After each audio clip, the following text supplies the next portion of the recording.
Welcome. In front of me I have the Ledger Nano S, and today I'll show you how to delete an account from, well, your Ledger and overall from the account or application.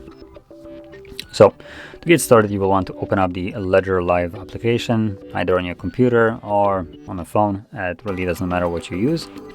And from here, you want to navigate to Accounts and delete whichever account you want. So pick one that you want to remove.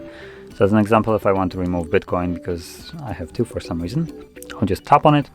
Then I can tap on this wrench right in the corner and select Remove Account from the profile portfolio. And it gives us a message. This has no impact on your crypto assets. Existing accounts can always be added afterwards. So let's select Delete.